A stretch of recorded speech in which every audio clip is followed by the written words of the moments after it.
नमस्कार, स्वागत है आपका आज की खबर में। मैं हूं आपके साथ रागिनी सिंह राठौर। रुक करते हैं हरियाणा की बड़ी खबरों का। हरियाणा पवेलियन में अंतर्राष्ट्रीय गीता महोत्सव का आयोजन हुआ, जहां हरियाणा के राज्यपाल बंडारू दत्तात्रेय मौके पर पहुंचे। उन्होंने हरियाणा पवेलियन में पहुंचे सबसे पहले हवन यज्ञ को आहुति दी, जिसके बाद भ्रमण कर कलाकारों से बातचीत की। भ्रमण के दौरान राज्यपाल दत्तात्रेय ने हरियाणवी खान पान का स्वाद भी चखा। साथ ही राज्यपाल ने कुरुक्षेत्र विश्वविद्यालय के छात्रों से बातचीत की। राज्यपाल ने कहा, गीता महोत्सव में अपने भारतीय संस्कृति की परंपरा और विशेषकर भागवत गीता में भगवान श्री कृष्ण ने गीता का उपदेश को दर्शाया है।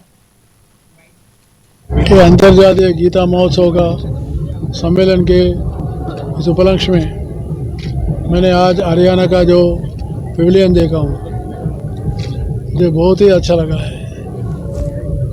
जैसा मैंने यहाँ पर बहुत पुरानी हमारी प्राचीन संस्कृति के और परंपरा से आए हुए बहुत से कलाओं को प्रदर्शन किया है, और इसमें नए नए हमारे यूनिवर्सिटी की तरफ से भी हमारे विद्यार्थियां नए नए तरीके के जो है स्टार्टअप शुरू। 22 जनवरी 2024 को अयोध्या में भव्य राम मंदिर की प्राण प्रतिष्ठा होगी। ऐसे में इस दिन को राष्ट्रीय शौर्य के महापर्व के रूप में मनाने की तैयारी जारी है। विश्व हिंदू परिषद के केंद्रीय संयुक्त महामंत्री सुरेंद्र जैन ने राम मंदिर प्राण प्रतिष्ठा को राष्ट्रीय शौर्य जागरण का महापर्व बताया। उन्होंने कहा कि संपूर्ण विश्व के राम भक्त इस दिन को दिवाली की तरह मनाने की तैयारी कर रहे हैं। सुरेंद्र जैन ने कहा कि 491 साल के संघर्ष के बाद अयोध्या अपने घर पर भगवान राम लौट रहे हैं। पूरा देश, और पूरा देश नहीं, पूरा विश्व, क्योंकि हिंदू विश्व के बारे में सोचता है, और इसलिए हम संपूर्ण विश्व को राममय बना देंगे। और इसलिए मैं एक वाक्य प्रयोग करता हूं, राम अतीत में हुए थे लेकिन भविष्य राम का है।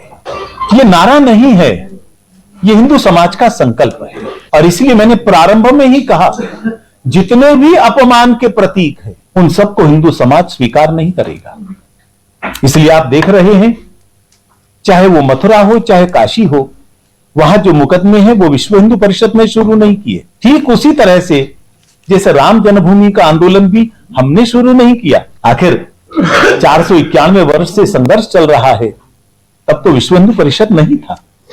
इसलिए हिंदू समाज इन सब अपमान के प्रतीकों को बिल्कुल स्वीकार नहीं करेगा, ये साफ दिखाई दे रहा है। मान्यवर, एक सवाल मेरा है।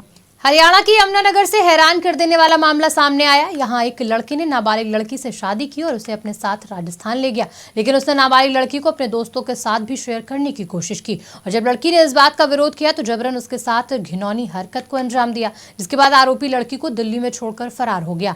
वहीं यमुनानगर पुलिस ने इस मामले में लड़की के बयान पर पॉक्सो एक्ट के तहत मामला दर्ज किया है, साथ ही जाँच भी शुरू कर दी है।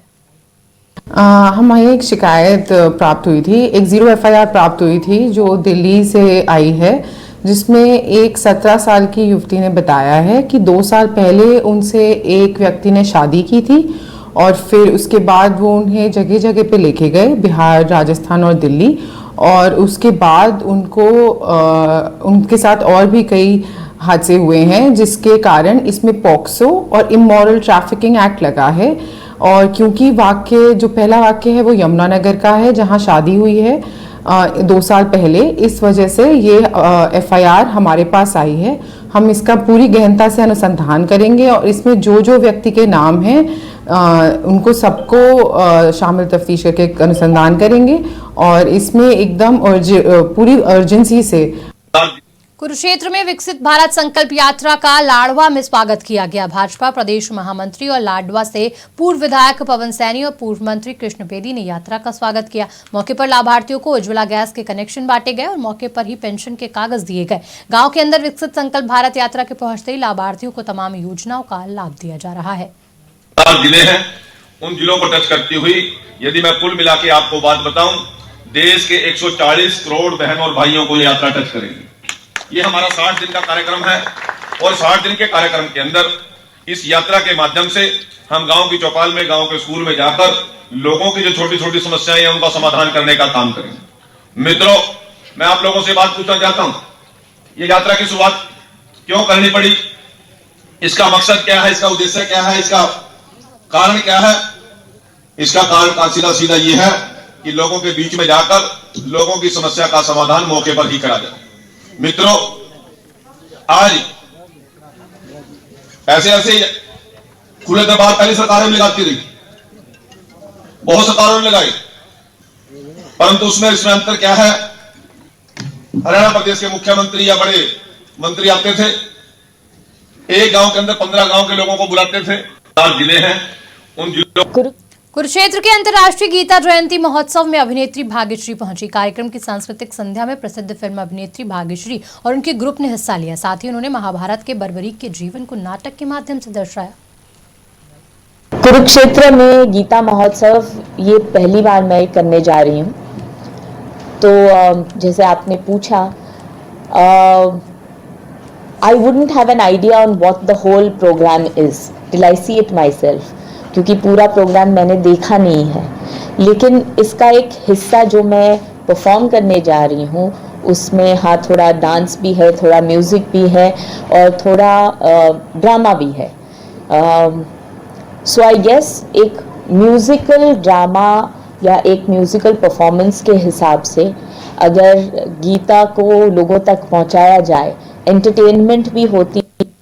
नूंह में उपायुक्त धीरेन्द्र खटगड़ा ने अधिकारियों के साथ बैठक की। उन्होंने कहा कि नूंह जिले में पानी की बहुत जरूरत है, इसलिए वाटर एक्शन प्लान बनाया जा रहा है। वहीं गांव और शहर के अंदर जल संचयन से आने वाले समय में कैसे पानी की जरूरत को पूरा किया जा सके, इसको लेकर बैठक की गई। उन्होंने कहा कि इसके अंतर्गत जल संचय करना, जल का उपयोग करना, कैसे वेस्ट वाटर की खेती बाड़ी के अंदर इस्तेमाल किया जा सके, इसके ऊपर विस्तार पूर्वक चर्चा की गई है। उपायुक्त नूंह ने कहा कि जिले के फिरोजपुर, झिरका, नगीना इलाके में पानी बहुत कम है, जिसके लिए केड़ा का अंतर्गत माइक्रो इरिगेशन की गई है, जिस पर काम शुरू कर दिया गया है। साथ ही आसपास के जो गांव लगते हैं उन तक इस योजना के तहत पानी भिजवाया जाएगा।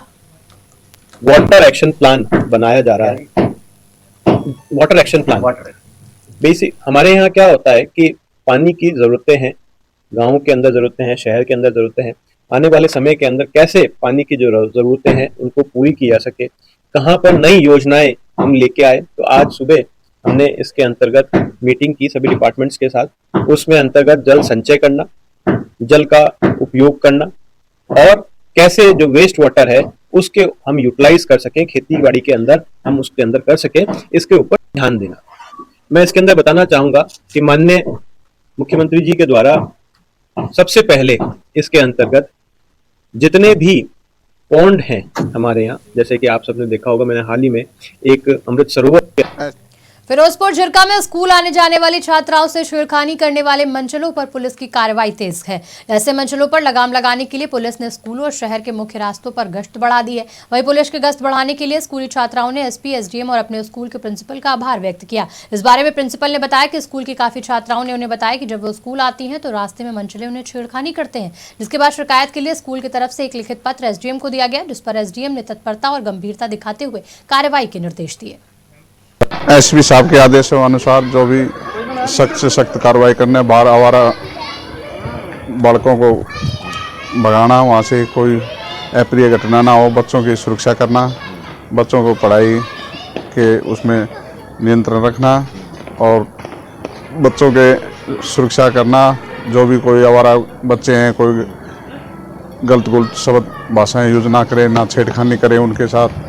हाँ जी, नियंत्रण पुलिस गश्त जारी है। कितने बजे से कितने बजे तक आप लोग जो है स्कूलों में? यहाँ से स्कूलों से हम सुबह 8:30 बजे से 3:30 बजे तक गश्त रहती है हर स्कूलों में। बहुत अच्छा हो गया है, मतलब हाँ, पहले तो दिक्कतें होती थी, लड़कियों को बार बार परेशानी होती थी आने जाने में, लेकिन अब बहुत अच्छा हो गया है। मतलब ऐसा लगता है कि अब हमारी प्रोटेक्शन हो गई है। सेफ। रोहतक के चुलियाना मोड़ पर स्थित फौजी ढाबे पर 3 बदमाशों ने फायरिंग की। घटनास्थल पर 8 राउंड फायरिंग की गई। हालांकि फायरिंग में कोई हताहत नहीं हुआ है और ऐसा माना जा रहा है कि ये दहशत फैलाने की मंशा हो सकती है। वहीं पुलिस इस फायरिंग के मामले को कारोर में चल रही छाजू और छिपी गैंग की गैंगवार का ही कारण बता रही है। हालांकि पुलिस और एफएसएल की टीम ने मौके पर पहुंचकर जांच शुरू कर दी है। फिलहाल ढाबा मालिक के बयान पर नामजद आरोपियों के खिलाफ मामला दर्ज कर लिया गया है और आगे की कार्रवाई शुरू कर दी गई। करीब 6 बजे के आसपास से शाम को कंट्रोल रूम से हमारे को सूचना मिली थी कि मेन हाईवे पे गांधरा मोड़ के पास फौजी ढाबा पर फायरिंग हो गई है। जिस सूचना पर पुलिस मौका पे पहुंची तो आने पर पता चला कि 3 नौजवान लड़के थे जो फौजी ढाबा के काउंटर पे एक लड़का बैठा था नरसिंह नाम का, उस पर अंधाधुंध फायरिंग की और दहशत फैलाने के लिए, और वो घटना को अंजाम देकर भाग गए। इसके बाद जो बैकग्राउंड पता चला है जी, ये जो कारोर में दिवाली वाले दिन मर्डर हुआ था, उसी से रिलेटेड ये केस है। फौजी ढाबा करीब पिछले 5 साल से जो फिलहाल बुलेटिन में इतना ही। देश दुनिया की तमाम खबरों के लिए देखते रहिए आज की खबर।